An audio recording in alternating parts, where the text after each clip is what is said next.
Hello' বন্ধুসকল, আজি আমি হলিউডৰ এখন সাইকোলজিকেল থ্ৰিলাৰ ফিল্ম এক্সপ্লেইন কৰিম। ইয়াত আপোনালোকে এজন সাইকো লাভাৰক দেখিবলৈ পাব। এই প্ৰেমিকজনক সাইকো এইভাবে কোৱা হৈছে কিয়নো সি যিজনী ছোৱালীক ভাল পাইছিলে তাইকে কিডন্যাপ কৰি লৈ আহে আৰু তাৰ পিছতে তাইক এটি পিঞ্জৰাৰ ভিতৰত বন্দী কৰি ৰাখে। শুনি বহুত ইণ্টাৰেষ্টিং যেন লাগি আছে নহয়নে? বাৰু এই কাহিনীটো কেনেকৈ আগবাঢ়ে ইয়াতো আপোনালোকে এই ফিল্মখন চালেহে গম পাব। চ' কাহিনী এক্সপ্লেইনড অফ হলিউড মুভি পেট। এই ফিল্মৰ আৰম্ভণিতে আমি এজন ভাইক দেখিবলৈ পাওঁ যাৰ নাম হ'ল ছেথ। ছেথ নিজৰ পৰিয়ালৰ পৰা বহুত দূৰত থাকে আৰু ইয়াত সি ঘৰত অকলেই থাকে। দেখুওৱা হয় যে এই চহৰখনতো তাৰ কোনো ধৰণৰ বন্ধু বান্ধৱী অৰ্থাৎ ফ্ৰেণ্ডছ নাই। সি এখন এনিমেল ছেফটি কোম্পানীত কাম কৰিছিলে। তাত কাম কৰোঁতে তাৰ কিবা এটা ভাল লাগিছিলে আৰু তাত থকা জন্তুবোৰক সি বহুত মৰম কৰিছিলে। এই জন্তুবোৰৰ লগতে সি নিজৰ গোটেইবোৰ কথাই শ্বেয়াৰ কৰিছিলে কিয়নো তাৰ এনেকুৱা কোনো মানুহ নাছিলে যাৰ লগত সি এই কথাবোৰ শ্বেয়াৰ কৰিব পাৰিব। দেখুওৱা হয় যে আমাৰ ভাইৰ কোনো ধৰণৰ ছ'চিয়েল মিডিয়াত একাউণ্টটো নাই। এদিনাখন যেতিয়া সি বাছেৰে নিজৰ ঘৰলৈ উভতি গৈ আছিলে তেতিয়া সি বাছত এজনী চিনাকি ছোৱালীক দেখিবলৈ পায়। সেই ছোৱালীজনীৰ ওচৰলৈ গৈ সি হলি বুলি মাত দিয়ে আৰু নিজৰ পৰিচয়ো দিয়ে। তেতিয়া সি তাইক কয় যে আমি দুয়ো হাইস্কুলত একেলগে পঢ়িছিলোঁ, তোমাৰ বাৰু মনত পৰিছেনে? তেতিয়া সেই ছোৱালীজনীয়ে কয় যে বেয়া নাপাবা, মোৰ মনত পৰা নাই। তেতিয়া সি কয় যে একো নহয় দিয়া। সি লগতে এয়াও কয় যে তোমাৰ হাতত এইখন কি? তেতিয়া তাই কয় যে এখন ডায়েৰী হয় য'ত মই দিনটোৰ সকলোবোৰ কথা লিখোঁ যে মই কি কৰিলোঁ। তেতিয়া ছেথে কয় যে মোৰ লগত কফি খাবলৈ ব'লা। তেতিয়া তাই কয় যে বেয়া নাপাবা, মোৰ ৰেষ্টুৰেণ্টখন আহি আছে য'ত মই কাম কৰোঁ। ইয়াৰ ওপৰত এটা কথা কৈ দিওঁ যে মোৰ এজন বয়ফ্ৰেণ্ডো আছে আৰু সি ভাবে এনেও তোমাৰ লগত মই কফি খাবলৈ যাব নোৱাৰোঁ। আৰু সেই সময়তে তাৰ ষ্টপেজ আহি যায়। তেতিয়া হলিয়ে তাক একো নোকোৱাকৈ বাছৰ পৰা নামি দিয়ে। ঘৰলৈ যোৱাৰ পিছতে সি ছ'চিয়েল মিডিয়াক হলিক বিচাৰি ফুৰে। সি যেতিয়া হলিৰ একাউণ্টটো পায় তেতিয়া সি আচৰিত হয় কিয়নো হলিয়ে নিজকে ছিংগল বুলি উল্লেখ কৰিছিলে। পিছদিনা সি যেতিয়া নিজৰ কোম্পানীলৈ যায় তেতিয়া সি নিজৰ কালিগছ অৰ্থাৎ এজন ছিকিউৰিটি গাৰ্ডক সোধে যে এজনী ছোৱালীক কেনেকৈ ইমপ্ৰেছ কৰিব পাৰে। তেতিয়া সেই গাৰ্ডজনে হাঁহে আৰু কয় যে তুমি প্ৰথমতে কনফিডেণ্ট হ'ব লাগিব কিয়নো ছোৱালীবোৰে কেৱল কনফিডেণ্ট ল'ৰাক ভাল পায়। তেতিয়া সেই সময়তে এগৰাকী নাৰ্ছ আহে আৰু তাক কয় যে লেক্সি নামৰ এটি জাৰ্মান শ্বেফাৰ্ড ডগ আকৌ বেমাৰ পৰিছে, সেইজনীক আমাৰ ওচৰলৈ লৈ আহা। তেতিয়া সি লেক্সি নামৰ সেই কুকুৰটোক ল'বলৈ যায়। সেই কুকুৰটোক সি বহুত মৰম কৰিছিলে কিন্তু এই কুকুৰটো বাৰে বাৰে বেমাৰ পৰিছিলে আৰু আনফালে দেখুওৱা হয় যে ডক্তৰ এজনে বিষ লৈ তাক মাৰিবলৈ সাজু হৈ আছে কিন্তু এই কুকুৰটো বাৰে বাৰে বেমাৰ পৰি আছিলে আৰু সেইবাবে এই কুকুৰটোৰ চিকিৎসাৰ বাবে সিহঁতৰ বাৰে বাৰে খৰচ হৈ আছিলে। তেতিয়া ডক্তৰজনে ছেথক কয় যে যদিহে তুমি ইচ্ছা কৰা তেতিয়াহ'লে এই কুকুৰটোক নিজৰ লগতে লৈ যোৱা। তেতিয়া ছেথে কয় যে মই নিজেই ঘৰতে অকলে থাকোঁ, এই কুকুৰটোৰ ধ্যান কোনে ৰাখিব? তেতিয়া সিহঁতে সেই কুকুৰটোক বেজী দি মাৰি পেলায়। তাৰপিছতে ছেথে সেই কুকুৰটোক জ্বলাই দিয়ে। কিন্তু সেই সময়তে সি বেছমেণ্টত এখন দুৱাৰ দেখা পায়। সেই দুৱাৰখন সি যেতিয়া খোলে তেতিয়া তাত এটা কোঠালি দেখি সি আচৰিত হয় কিয়নো আজিলৈকে এই কোঠালিৰ বিষয়ে কোনেও গম পোৱা নাছিলে। তাৰ পৰাই সি ঘৰলৈ আহে আৰু ঘৰলৈ অহাৰ পিছত আকৌ ছ'চিয়েল মিডিয়াত হলিৰ একাউণ্টটো চেক কৰে। তেতিয়া হলিৰ ৰেষ্টুৰেণ্টখনৰ বিষয়েও সি গম পায় যে সেই ৰেষ্টুৰেণ্টখন ক'ত আছে। ইয়াৰোপৰি তাৰ ছ'চিয়েল মিডিয়াৰ একাউণ্টবোৰৰ পৰা সি বহুতো বস্তু গম পায় যে তাই কি বস্তু ভাল পায়, কি বস্তু বেয়া পায়, ক'লৈ গৈছে, এইবোৰ কথা সি এখন ডায়েৰীটো লিখি থয় যাতে সি হলিক পতাব পাৰে আৰু নিজৰ গাৰ্লফ্ৰেণ্ড বনাব পাৰে। আৰু সেইবাবে পিছদিনাখন সি ধুনীয়াকৈ ৰেডি হয় আৰু সেই ৰেষ্টুৰেণ্টখনলৈ যায়। ৰেষ্টুৰেণ্টখনলৈ যোৱাৰ পিছতে সি হলিক দেখাও পায় কিন্তু এইবাৰ আকৌ হলিয়ে তাক চিনি নাপায়। হলিয়ে তাৰ নাম জানিবলৈও ইণ্টাৰেষ্ট নাছিলে কিন্তু তথাপিও ছেথে কয় তুমি মোৰ লগত এটা মিউজিকেল কনচাৰ্টত যাবা নেকি? তেতিয়া হলিয়ে কয় যে মই আপোনাৰ লগত ক'তো নাযাওঁ, আপুনি মোক এইবোৰ কথা নক'ব। তেতিয়া হলিয়ে তাক বেয়া পায় আৰু তাৰ পৰা গুচি যায়। আৰু এইবাৰ আকৌ আমাৰ ছেথ ভাইৰ মনটো ভাঙি পৰে। তাৰপিছতে দেখুওৱা হয় যে হলিয়ে নিজৰ ঘৰলৈ গৈ আছে। তেতিয়া হলিৰ এনেকুৱা অনুভৱ হয় যে কোনোবাই তাইক ফ'ল' কৰি আছে। ঘৰলৈ যোৱাৰ পিছতে হলিয়ে নিজৰ বান্ধৱীলৈ ফোন কৰে আৰু ছেথৰ কথাবোৰ ক'বলৈ ধৰে কিন্তু সেই সময়তে তাইৰ বান্ধৱীৰ বয়ফ্ৰেণ্ডজনে সেই ফোনটো ৰিচিভ কৰে আৰু মদ খাই সেই ল'ৰাজনে বহুত বেয়াকৈ তাইক কয়। তেতিয়া হলিৰ বহুত বেয়া লাগে আৰু তাই ফোনটো কাটি দিয়ে। পিছদিনাখন যেতিয়া তাই নিজৰ ৰেষ্টুৰেণ্টলৈ যায় তাত তাই বহুত ফুল দেখা পায়। এইবোৰ দেখি ভাবে যে তাইৰ বয়ফ্ৰেণ্ডে তাইক এইবোৰ দিছে আৰু সেইবাবে তাই নিজৰ বয়ফ্ৰেণ্ড এৰিকলৈ ফোন কৰে। তাইৰ বয়ফ্ৰেণ্ডৰ নাম আছিলে এৰিক। তেতিয়া এৰিকে কয় যে মই তোমালৈ কোনো ফুল পঠোৱা নাই। তেতিয়া আমি তাত আকৌ ছেথক দেখা পাওঁ। ছেথে হলিক কয় যে এই ফুলবোৰ ময়ে পঠাইছিলোঁ, তুমি মোৰ লগত ডেটলৈ ব'লা। আৰু এইবাৰ হলিৰ ধৈৰ্য সীমা ভাঙি যায়। তাই নিজেই ছেথক মাৰিবলৈ ধৰে। এয়া দেখি তাইৰ বয়ফ্ৰেণ্ড এৰিকেও ছেথক বহুত জোৰে মাৰে কিন্তু সেই সময়তে হলিৰ ডায়েৰীখন পৰি যায় আৰু সেই ডায়েৰীখন ছেথে লৈ ঘৰলৈ গুচি যায়। ঘৰলৈ যোৱাৰ পিছতে এই ডায়েৰীখন সি গোটেই পঢ়ি লয়। সি ডায়েৰীখন পঢ়ি হলীৰ বিষয়ে সি বহুতো কথা গম পায় আৰু লগতে এটা গোপন কথা হলীৰ গম পাই যায়, যিটো আপোনালোকে আগলৈ গম পাব। সি তাৰ পৰা নিজৰ কোম্পানীলৈ যায়। তাত সি বেছমেণ্টৰ সি গোপন কোঠালৈ সোমাই আৰু তাতে এটা পিঞ্জৰা বনাবলৈ ধৰে। এয়া দেখি আমি গম পাই যাওঁ যে আমাৰ ভায়ে কিবা এটা প্লেন বনাই আছে। সি অফিচৰ পৰাই এটা ইনজেকশ্যন চুৰি কৰে, যিটো ইনজেকশ্যন জন্তুৰ গাত লগালে জন্তুবোৰ পেৰালাইজ হৈ পৰে। কিন্তু সি প্ৰথমতে নিজৰ ওপৰতে টেষ্ট কৰে আৰু তেতিয়া সি অলপ সময়ৰ বাবে নিজেই পেৰালাইজ হৈ পৰে। তেতিয়া সি গম পাই যায় যে এই ইনজেকশ্যনটো কেৱল জন্তুৰ ওপৰতে নহয় বৰঞ্চ মানুহৰ ওপৰতো কাম কৰে। তাৰ পৰাই সি হলীৰ ঘৰলৈ যায়। হলী ঘৰত একেবাৰে অকলশৰীয়া আছিলে আৰু সেই সুযোগতে সেই ইনজেকশ্যনটো হলীৰ গাত লগাই দিয়ে। হলী পেৰালাইজ হৈ পৰে আৰু তেতিয়াই সি এটা বক্সক হলীক সোমাই লয় আৰু সেই বক্সটো সি নিজৰ অফিচলৈ লৈ আহে। সি যেতিয়া অফিচলৈ যায় তেতিয়া ছিকিউৰিটি গাৰ্ডজনেও এই বক্সটো দেখা পায়, কিন্তু সেই সময়তে ছেটে কিছুমান কথা কয় আৰু সেইবাবে ছিকিউৰিটি গাৰ্ডজনে বক্সৰ প্ৰতি ইমান এটা ধ্যান নিদিয়ে।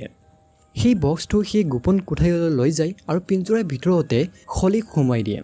যেতিয়া হলীয়ে ঠিক হয় তেতিয়া তাই নিজকে এটা পিঞ্জৰাৰ ভিতৰত বন্দী পায়। এয়া দেখি তাই বহুত ভয় খাই যায়। তাই ভাবে যে এয়া মই ক'ত আহিলোঁ। তাই নিজৰ ওচৰতে বহুতো জন্তুক দেখা পায়, যিবোৰ জন্তু তাইৰ দৰে পিঞ্জৰাৰ ভিতৰতে বন্দী আছিলে। তাই তাত বহুত জোৰে জোৰে চিঞৰে, কিন্তু সেই জন্তুবোৰেও চিঞৰি আছিলে আৰু সেইবাবে তাইৰ মাত কোনেও ইয়াত শুনা নাপাব। তেতিয়াই ছেটে এটা পট লৈ আহে যাতে তাই ইয়াত টয়লেট কৰিব পাৰে আৰু সি তেনেকৈ তাৰ পৰা গুচি যায়। এনেকৈ 3 দিন পাৰ হৈ যায় আৰু সি তাত আকৌ এবাৰ আহে আৰু এইবাৰ সি দেখা পায় যে হলীৰ অৱস্থা বহুত বেয়া হৈ পৰিছে, কিয়নো ইমান দিন ধৰি তাই বহুত জোৰে জোৰে চিঞৰিছিলে আৰু এইবোৰৰ বাহিৰেও তাই একো খাবলৈ পোৱা নাই। তেতিয়া ছেটে হলীক পানী খুৱায়। তাৰ পিছতে হলী তাক ৰখুৱাবলৈ চেষ্টা কৰে, কিন্তু তেতিয়া ছেট তাতে নৰখে আৰু গুচি যায়। তেতিয়া হলীয়ে মনতে বহুতো বস্তু ভাবিবলৈ ধৰে আৰু সেই সময়তে তাইৰ এনেকুৱা লাগে যে তাইৰ বান্ধৱীজনী তাইৰ ওচৰতে আছে। আচলতে তাই এতিয়া মেণ্টেলি আনষ্টেবল হৈ পৰিছিলে। তাই কিছুমান এনেকুৱা বস্তু ভাবি আছিলে যিবোৰ আচলতে নাই। পিছদিনাখন যেতিয়া ইয়াত ছেট আহে তেতিয়া তাই ছেটক সোধে যে তুমি মোক মাৰিব বিচৰা নেকি। তেতিয়া ছেটে কয় যে মই তোমাক নামাৰোঁ, বৰঞ্চ এনেকৈ ৰাখিম। সি যেতিয়া ইয়াৰ পৰা ওলায় তেতিয়া সেই গাৰ্ডজনে তাক দেখা পায়। তেতিয়া গাৰ্ডজনে তাক সোধে যে তুমি ইয়াত কি কৰি আছা। তেতিয়া ছেটে কিছুমান কথা কয় আৰু তেতিয়া সেই গাৰ্ডজনেও তাৰ প্ৰতি ইমান গুৰুত্ব নিদিয়ে আৰু তাৰ পৰা গুচি যায় আৰু ছেটো ঘৰলৈ গুচি যায়। তাৰ পিছদিনাখন আকৌ ছেট তাতে আহি যায়। ছেটে হলীৰ লগত কিছু কথা পাতে, কিন্তু এইবাৰ ছেটে নিজৰ লগতে সেই ডায়েৰীখনো আনিছিলে। তেতিয়া তাইৰে কিছু গোপন কথা ছেটে হলীক কয়। ছেটে কয় যে তোমাৰ ওচৰতে তোমাৰ নিজৰ বান্ধৱীজনীক তুমি দেখিবলৈ পোৱা নহয়নে। তেতিয়া তাই কয় যে নহয়, এনেকুৱা একো নহয়।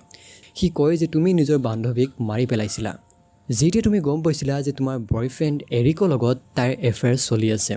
এদিনাখন তুমি বহুত স্পীডত গাড়ীখন চলাইছিলা আৰু সেই গাড়ীখনৰ এক্সিডেণ্ট কৰিছিলা, কিন্তু সেই এক্সিডেণ্টত তুমি কিবাকৈ বাচি গ'লা।